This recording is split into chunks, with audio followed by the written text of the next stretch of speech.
지구에서 밤하늘을 올려다보면 가장 먼저 눈에 들어오는 밝은 점이 있습니다. 황금빛으로 빛나는 이 행성, 바로 금성입니다. 고대의 천문가들은 이 행성을 새벽별 또는 저녁별이라 불렀습니다. 그리고 현대의 천문학자들은 금성을 지구의 쌍둥이 행성이라 부르고 있습니다. 그 이유는 명확한데 크기, 질량, 밀도, 중력, 궤도 고리 등 겉모습만 놓고 보면 금성은 지구와 가장 유사한 행성입니다. 실제로 금성의 지름은 지구의 약 95%, 질량은 약 81.5%, 표면 중력은 지구 중력의 약 90% 수준입니다. 즉 금성 위에 서면 몸이 무겁지도 가볍지도 않게 느껴질 겁니다. 한 걸음 내디딜 때의 느낌조차 지구와 별 차이가 없을 것입니다. 게다가 금성은 태양에서 두 번째, 지구는 세 번째 행성입니다. 우리는 바로 옆에 있습니다. 지구에서 가장 가까운 행성도 바로 금성입니다. 물론 평균 거리는 수성이 더 가깝지만요. 모든 조건이 쌍둥이라는 수식어를 붙이기에 충분해 보입니다. 하지만 그렇게 비슷해 보이는 금성의 표면은 지구와는 상상할 수 없을 정도로 다릅니다. 첫 번째 차이는 기압입니다. 금성의 표면 기압은 지구 해수면의 약 92배에 달합니다. 이는 지구 바다 아래 900m 깊이에 잠겨 있는 것과 같은 압력입니다. 탐사선이 표면에 도달하면 순식간에 압력에 의해 부서질 수 있습니다. 두 번째 차이는 온도입니다. 금성의 표면 온도는 섭씨 470도에 이릅니다. 이는 수온이 끓고 납도 높고 우주선의 합금 부품이 변형될 온도입니다. 놀랍게도 금성은 수성보다 태양에서 더 멀리 있음에도 태양계에서 가장 뜨거운 행성입니다. 그 원인은 두껍고 무거운 대기입니다. 대기의 96.5%는 이산화탄소, 즉 온실가스입니다. 여기에 황산구름이 자외선을 반사하고 열을 가두어 강력한 온실 효과를 일으킵니다.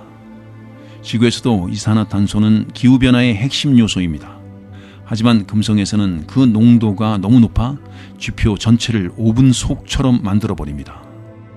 세 번째 차이는 하루의 개념입니다. 지구에서 하루는 24시간입니다. 자신이 한 바퀴 자전하는 데 걸리는 시간이죠. 그리고 365일이 1년입니다. 즉 지구는 하루가 1년보다 훨씬 짧은 행성입니다. 하지만 금성은 그 정반대입니다. 금성은 자전을 한 번 하는데 243일, 즉 지구 기준으로 8개월 이상이 걸립니다. 하지만 태양을 도는 데는 225일, 즉 7개월 남짓밖에 걸리지 않습니다. 다시 말해 금성의 하루는 1년보다 더 깁니다. 이것은 단순히 느리다는 의미가 아니라 시간의 구조가 다르다는 뜻입니다. 게다가 금성은 자전 방향마저 거꾸로입니다. 모든 행성들이 서에서 동으로 자전할 때 금성은 동에서 서로 자전합니다. 그래서 태양은 금성 하늘에서는 서쪽에서 떠서 동쪽으로 집니다. 지구와 똑같은 듯 보였던 이 행성은 시간의 흐름마저 뒤틀려 있었습니다. 금성에서의 하루는 117일인데 이는 지구 기준으로 약 4개월이며 하루 중 낮과 밤이 각각 2달씩 이어지는 셈입니다. 1년은 225일, 자전주기는 243일, 이 세 가지가 모두 서로 어긋나 있습니다. 이 기묘한 시간 구조는 금성 표면의 기후와 대기에도 중대한 영향을 미칩니다. 한 지역에 태양빛이 수십일 동안 쏟아지면 지표는 강하게 가열됩니다. 그 뜨거움은 쉽게 사라지지 않습니다. 그리고 수십일 동안 태양이 뜨지 않는 밤이 이어지면 열은 다시 공기 중에 축적되어 행성 전체가 점차 끓어오릅니다. 이 느리고 뒤틀린 자전은 기원적으로도 미스터리입니다. 왜 금성은 지구와 비슷한 크기를 가졌음에도 불구하고 이처럼 느리게 그리고 반대로 도는 걸까요? 현재까지 제안된 설명 중 하나는 초기 태양계에서 거대한 충돌이 금성의 자전을 뒤집어 쓸 가능성입니다. 또는 밀도 높은 대기와 태양 조성력 간의 상호작용이 수억 년에 걸쳐 자전을 느리게 만들었을 수 있다는 이론도 있습니다. 즉 금성의 자전은 지금도 완전히 설명되지 않은 천체역학적 퍼즐입니다. 우리가 태어난 지구는 규칙적으로 하루가 흐르고 계절이 바뀌며 시간이 일정한 리듬으로 흐릅니다. 하지만 금성에서는 하루의 리듬이 무너졌습니다. 하늘은 반대로 돌고 태양은 거의 정지해 보이며 낮과 밤은 달처럼 길게 이어집니다. 그 안에서 시간은 지구와는 완전히 다른 얼굴을 하고 있습니다. 금성의 하늘은 황산으로 가득 차 있습니다. 표면은 철도 녹일 수 있는 고열로 달아올라 있고 기압은 바닷속 900m의 깊이만큼 무겁습니다. 지구의 쌍둥이라 불렸던 이 행성은 지금 태양계에서 가장 지옥에 가까운 환경을 갖고 있습니다. 그 시작은 생각보다 익숙한 조건에서 시작되었습니다. 금성의 대기는 지구와 마찬가지로 한때 질소와 이산화탄소를 포함한 혼합기체로 이루어졌을 가능성이 높습니다. 하지만 결정적인 차이는 물의 유무입니다. 지구에는 바다가 있었고 이 바다는 이산화탄소를 흡수하여 탄산염 형태로 고정시켰습니다. 이는 지구의 온실 효과를 억제하는 조절 장치가 되었습니다. 하지만 금성에는 그런 바다가 없었습니다. 혹은 처음엔 있었지만 태양과의 거리 차이로 인해 증발했고 수증기는 빠르게 우주로 날아가 버렸습니다. 이후 금성의 대기는 이산화탄소로 가득 차게 됩니다. 그 농도는 무려 96.5%, 지구 대기의 이산화탄소가 0.04% 수준이라는 점과 비교하면 2000배 이상 높은 농도입니다. 이 농도는 온실 효과의 폭주를 유발했습니다. 이산화탄소는 열을 잘 가둡니다. 태양빛이 금성 표면을 데우면 그 복사열은 대기를 빠져나가지 못하고 갇힙니다. 열은 쌓이고 대기는 더 데워지고 더 많은 이산화탄소가 방출되며 자기 가열 루프가 시작됩니다.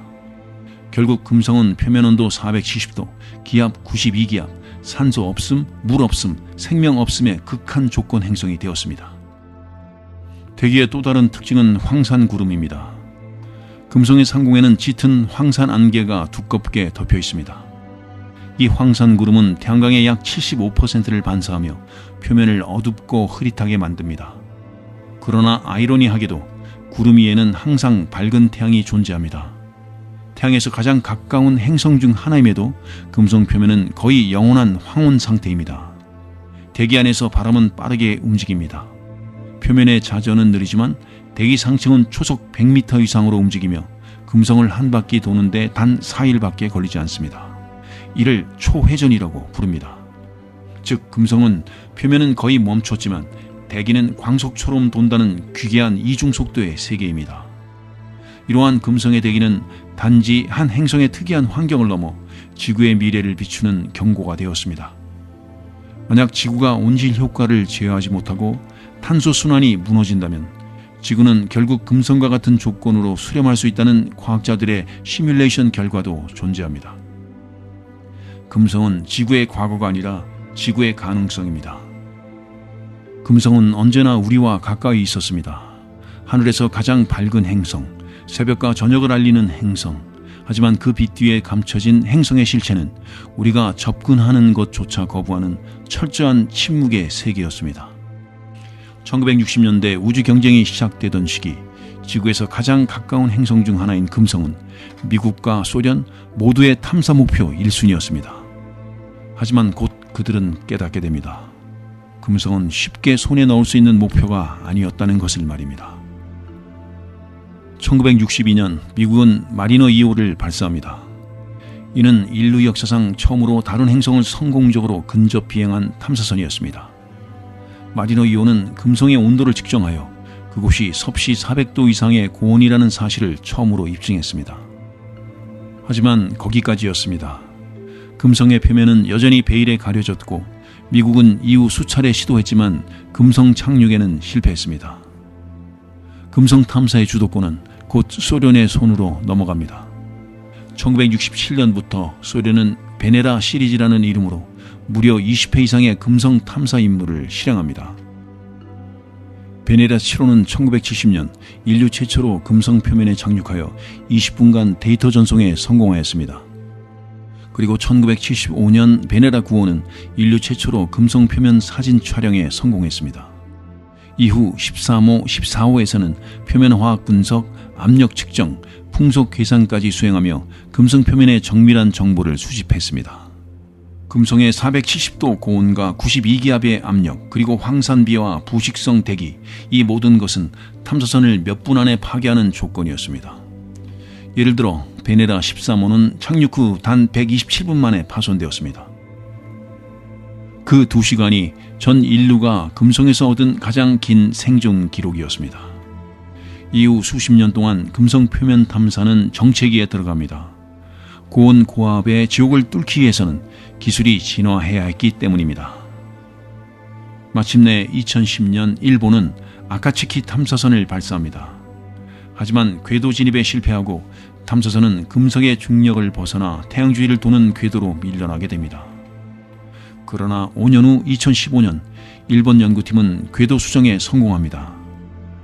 아카츠키는 금성 궤도에 다시 진입하고 지금도 금성 대기에서의 기상 관측과 대류 구조 분석을 수행 중입니다.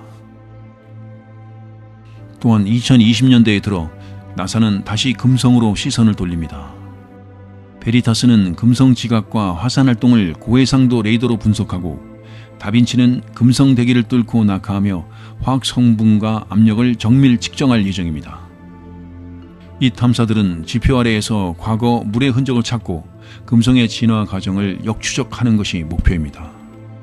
왜 우리는 그렇게 많은 실패를 감수하면서도 금성을 향해 다시 가는 걸까요? 그 이유는 간단합니다. 금성은 지구와 너무 닮았기 때문입니다. 하지만 그 닮음은 미래의 경고로 다가옵니다.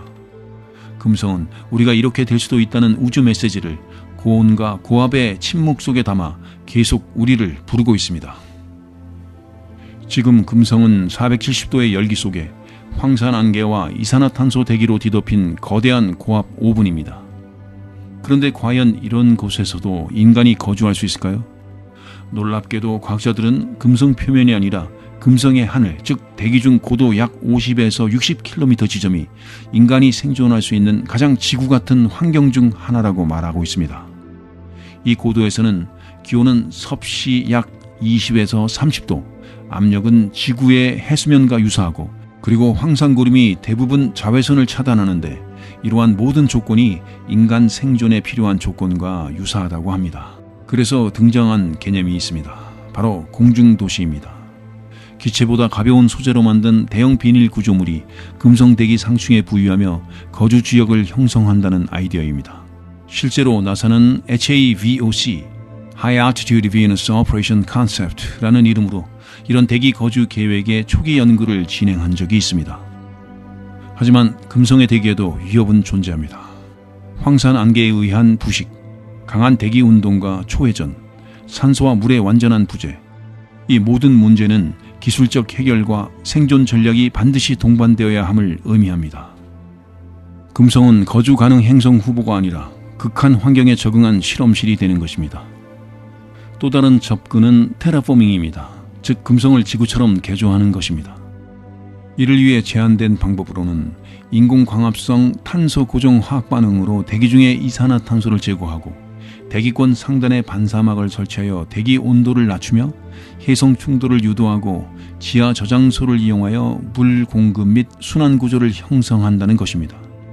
하지만 이 모든 과정은 수백 년 이상의 시간이 걸릴 것입니다. 오히려 더 현실적인 질문은 왜 금성을 이렇게까지 연구해야 하는가입니다. 그 이유는 금성이 지구의 기후 변화가 어떻게 폭주할 수 있는지를 보여주는 가장 실제적인 모델이기 때문입니다. 지구가 지금보다 조금만 더 뜨거워지고 이산화탄소가 통제 불능 상태가 되면 온실 효과는 자기가열로 전환됩니다. 바다가 증발하고 기후가 붕괴되며 지구도 결국 금성과 같은 조건으로 수렴하게 될 수도 있습니다. 그래서 금성은 단순한 타행성이 아니라 지구의 미래를 비추는 행성, 즉 미래의 지구를 경고하는 우주의 거울입니다.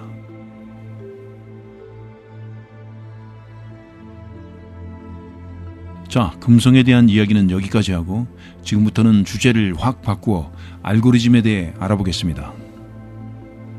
우리는 매일 어떤 문제를 해결하며 살아갑니다.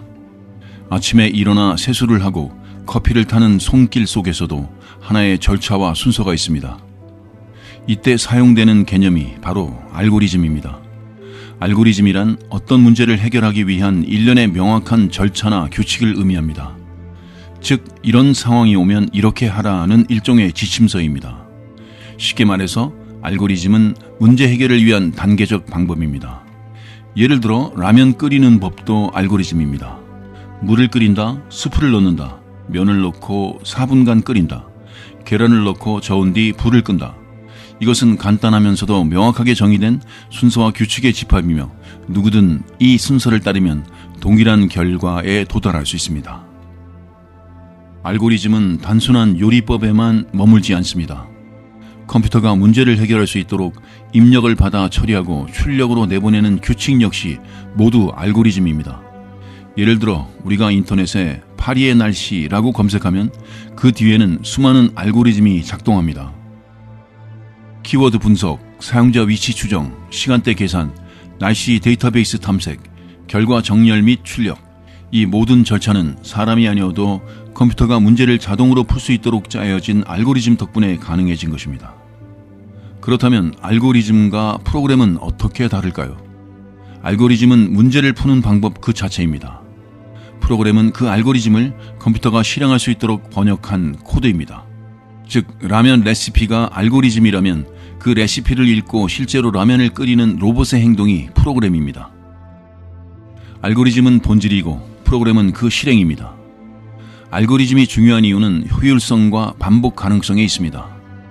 예를 들어 수백만 명의 사람들에게 같은 문제를 주고 모두 수작업으로 풀게 하는 대신 하나의 좋은 알고리즘을 컴퓨터에 적용하면 단 몇 초 만에 모든 문제를 정확하게 해결할 수 있습니다.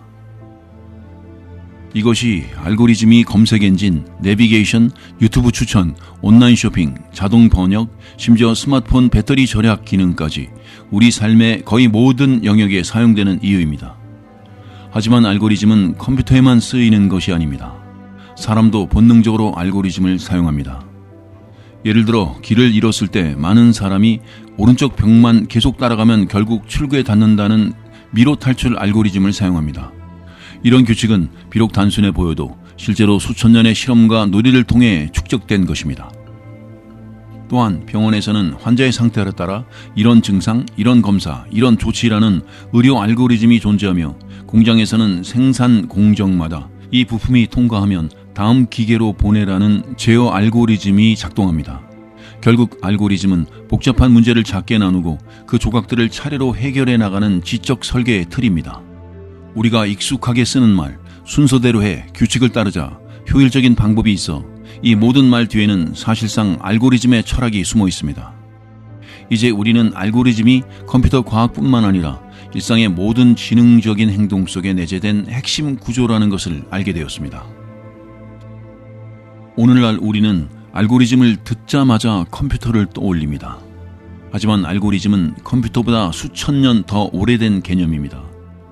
문제를 정해진 순서에 따라 해결하는 방식은 문명이 생기면서부터 존재했던 인간의 사고방식이었습니다.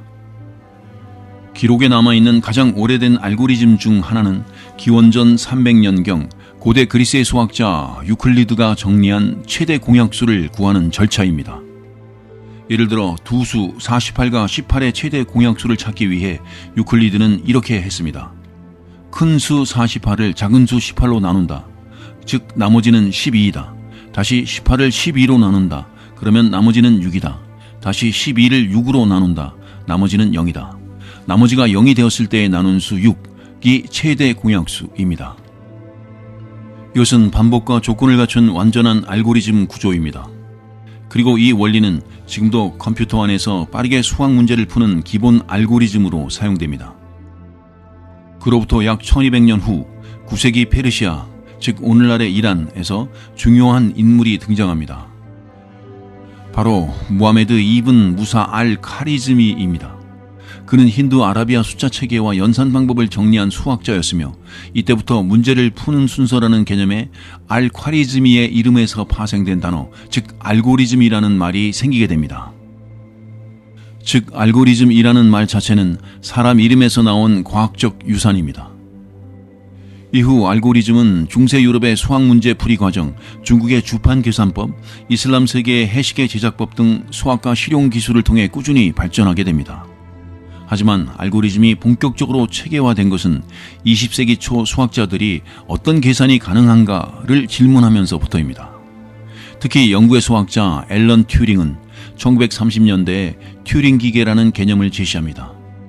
이 기계는 매우 단순한 규칙과 행동만 갖고도 모든 계산 가능한 문제를 풀 수 있는 이론적인 장치입니다. 오늘날의 모든 컴퓨터 알고리즘은 튜링이 제시한 이 개념을 바탕으로 작동한다고 해도 과언이 아닙니다. 그렇다면 알고리즘은 어떻게 구성되어 있을까요? 대부분의 알고리즘은 다음 세 가지 기본 구조로 이루어져 있습니다. 먼저 순서, 시퀀스입니다.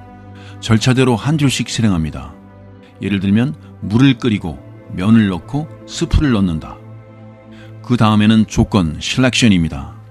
어떤 조건에 따라 다른 길을 선택합니다. 예를 들어 물이 끓었는가? 그렇다면 면을 넣는다. 아니면 기다린다. 그 다음 마지막 반복입니다. 루프. 어떤 조건이 충족될 때까지 같은 작업을 반복합니다. 예를 들어 3분 동안 면을 익힌다. 시간을 체크하며 반복한다. 이 세 가지는 복잡한 알고리즘도 분해하면 결국 이 세 가지 구조의 조합으로 만들어진다는 점에서 컴퓨터 프로그래밍뿐만 아니라 일상 속에서도 널리 활용되는 사고방식입니다. 예를 들어 계산기 앱이 두 숫자를 더하는 경우를 보겠습니다. 입력 23과 9, 알고리즘 두 수를 더하는 방법. 순차적으로 자릿수를 맞추고 조건에 따라 올림을 결정하며 자리마다 반복하여 더함. 출력 32. 이 간단한 계산 안에도 수많은 조건 분기, 반복, 오류 처리 알고리즘이 숨겨져 있습니다. 오늘날 알고리즘은 글로벌 검색 시스템부터 의료 진단, 자동 번역, 이미지 인식, 심지어 예술 창작까지 그 영역을 무한히 넓혀가고 있습니다. 하지만 이 모든 복잡한 시스템의 뿌리는 문제를 풀기 위한 단계적인 절차, 즉 알고리즘이라는 기본 구조 위에 세워져 있습니다. 세상의 모든 문제는 풀 수 있다고 해서 다 같은 방식으로 풀리는 것은 아닙니다. 예를 들어 숫자 1만 개 중에서 특정한 하나를 찾는다고 했을 때 순서대로 하나하나 검사하는 방법과 정렬된 상태에서 절반씩 줄여가며 찾는 방법은 시간과 효율에서 극명한 차이를 보입니다. 이 차이를 측정하는 기준이 바로 알고리즘의 복잡도입니다. 복잡도란 알고리즘이 문제를 해결하는 데 필요한 자원, 즉 시간과 공간을 나타냅니다. 이때 가장 많이 사용하는 표기법이 바로 빅 O 표기법입니다. 빅 O는 입력 크기 n이 커질 때 알고리즘이 얼마나 빠르게 자원, 즉 시간 또는 메모리를 소모하는가를 수학적으로 추상화한 표현입니다.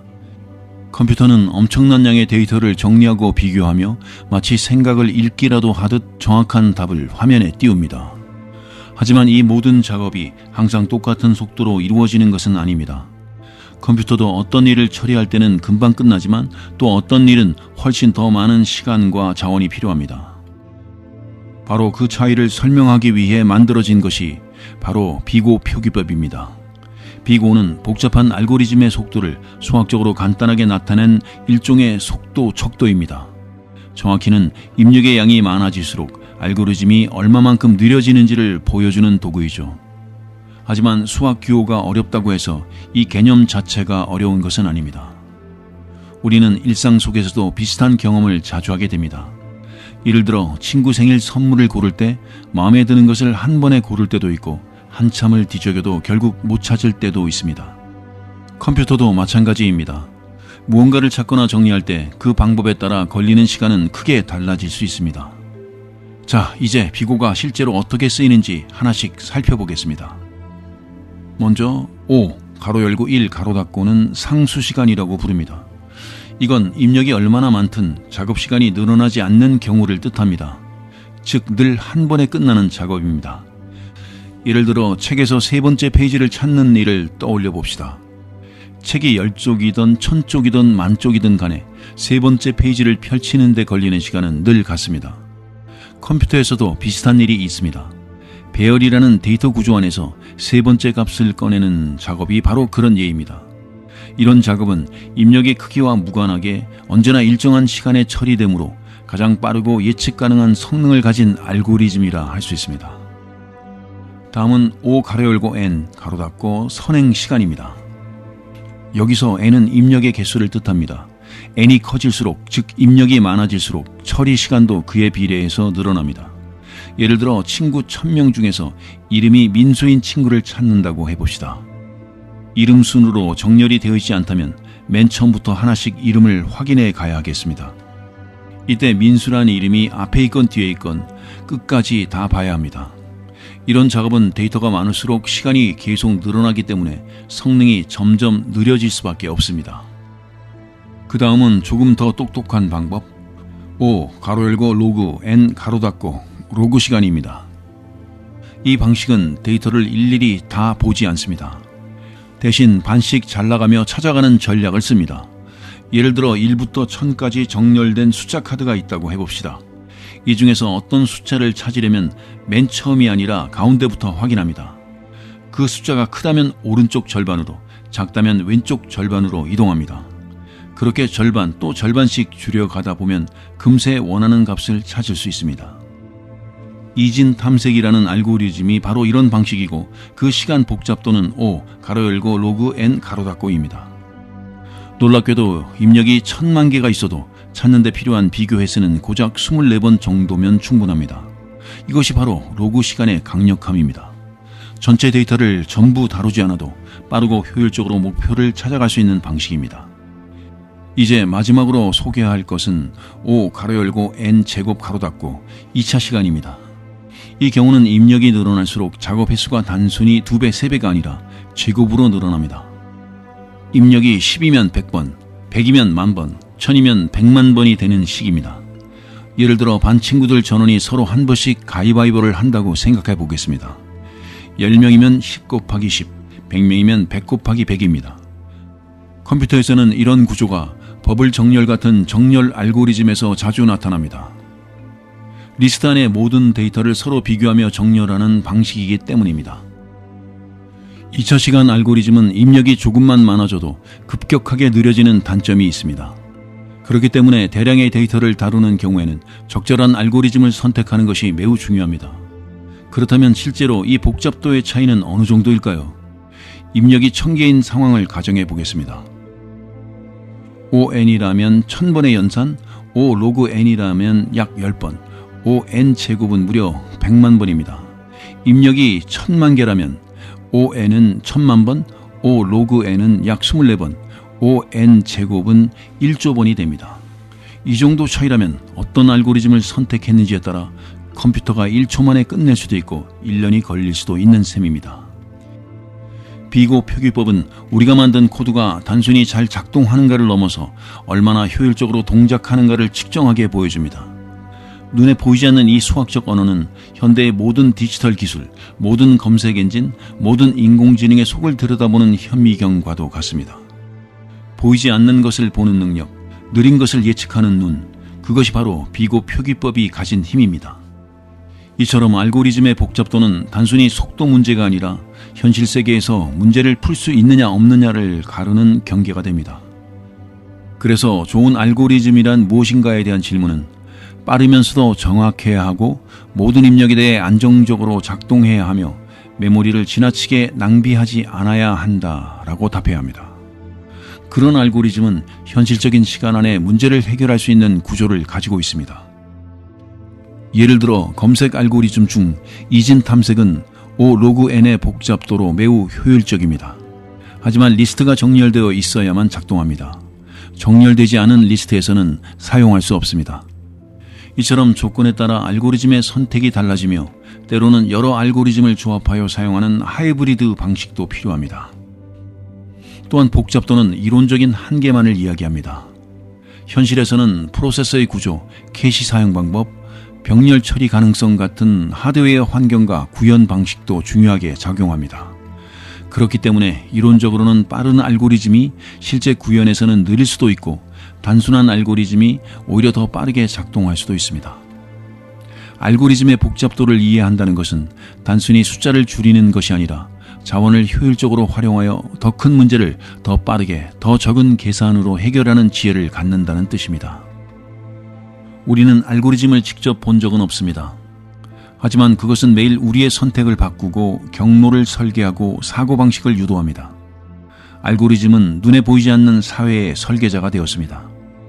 이제 우리는 알고리즘이 컴퓨터 속 코드에서만 머무르지 않고 현실 세계에서 무엇을 하고 있는가를 살펴볼 시간입니다. 가장 먼저 검색 엔진입니다. 우리가 검색창에 오늘 서울 날씨라고 입력하면 수십억 개의 웹페이지 중에서 딱 맞는 정보를 0.3초 만에 찾아주는 원리는 무엇일까요? 바로 검색 알고리즘입니다. 구글은 페이지의 제목, 분석 내용, 연결된 링크, 사용자 클릭 기록 등을 모두 수집하고 분석합니다. 그리고 사용자의 지역, 과거 탐색 패턴, 시간대까지 고려하여 우리가 보고 싶을 법한 정보의 순서를 결정합니다. 이는 단순한 정렬이 아니라 우선순위를 계산하고 평가하고 예측하는 알고리즘의 집합입니다. 두 번째는 유튜브와 넷플릭스의 추천 알고리즘입니다. 다음 영상 추천 기능은 우리가 클릭할 확률이 높은 영상을 계산하여 자동으로 추천 목록을 생성합니다. 이때 사용되는 알고리즘은 협업 필터링, 컨텐츠 기반 필터링, 사용자 클러스터링, 복잡한 통계와 머신러닝 모델이 결합된 형태입니다. 예를 들어 당신이 고양이 영상을 많이 본다면 비슷한 주제, 비슷한 길이, 비슷한 시청자층이 본 영상이 추천될 가능성이 높습니다. 이 알고리즘은 우리가 이해하는 것처럼 작동하며 우리가 어떤 영상, 어떤 뉴스, 어떤 상품을 접할지 눈에 보이지 않는 방식으로 조종하고 있습니다. 세 번째는 금융 분야입니다. 은행은 누군가가 대출을 신청했을 때 그 사람의 신용도를 평가하는 알고리즘을 사용합니다. 과거에는 사람의 직업, 소득, 자산을 사람이 직접 판단했지만 지금은 알고리즘이 수천 가지 변수를 분석하고 채무 불이행 가능성, 상환 능력, 위험도 등을 자동으로 산출합니다. 심지어 최근에는 소셜미디어 활동, 통화 패턴, 온라인 구매 내역까지 데이터로 활용되기도 합니다. 이 알고리즘 덕분에 대출 심사 속도는 빨라졌지만 동시에 편향과 차별의 위험도 함께 제기되고 있습니다. 네 번째는 의료 진단입니다. AI 기반 알고리즘은 이미 수많은 병원에서 CT, MRI, 유전자 분석, 병리 슬라이드 이미지를 분석하고 있습니다. 예를 들어 피부암 진단 알고리즘은 수십만 장의 피부 사진을 학습한 뒤 의사보다 빠르게 때로는 더 정확하게 악성 여부를 판단할 수 있는 수준까지 도달했습니다. 또한 코로나19 팬데믹 당시에는 알고리즘이 확진자 이동 경로를 분석하여 고위험 지역을 빠르게 파악하고 경고하는 데 사용되었습니다. 의료 알고리즘은 의사의 업무를 보조하면서 생명을 구하는 실질적 도구가 되고 있습니다. 다섯 번째는 교통과 도시 설계입니다. 스마트 교통 시스템은 신호등의 점등 주기를 자동으로 조정합니다. 카메라와 센서, GPS 데이터를 바탕으로 어느 도로에 차량이 몰리는지 예측하고 정체를 완화하는 신호 주기를 실시간으로 계산합니다. 내비게이션 앱도 알고리즘의 집약체입니다. 출발지와 목적지를 입력하면 지도 알고리즘이 수천 개 경로를 평가하고 가장 빠르고 효율적인 루트를 제시합니다. 결국 우리는 알고리즘이 없는 세계를 이제 상상하기 어려운 시대에 살고 있습니다. 우리는 알고리즘의 추천에 따라 영화를 고르고 음식을 주문하며 뉴스를 읽습니다. 기업은 알고리즘으로 생산 계획을 세우고 재고를 관리하며 마케팅 전략을 설계합니다. 정부는 알고리즘으로 교통 흐름을 조절하고 도시 계획을 수정하며 치안과 복지를 예측합니다. 알고리즘은 계산이고 규칙입니다. 하지만 이 계산과 규칙이 삶을 바꾸고 사람을 평가하며 결정권을 대체하게 될 때 그것은 단순한 기술이 아니라 윤리적 주체가 됩니다. 우리는 지금 알고리즘이 단순한 계산을 넘어서 사회의 선택과 판단을 이끌고 있는 시대에 살고 있습니다. 그리고 그 선택이 항상 공정하거나 객관적이지만은 않다는 사실을 이미 경험하고 있습니다. 먼저 알고리즘의 편향 문제입니다. AI 채용 시스템에서 이력서에 여성이나 특정 지역 고등학교라는 단어가 포함되었을 때 자동으로 낮은 점수를 부여한 사례가 있었습니다. 이유는 단순합니다.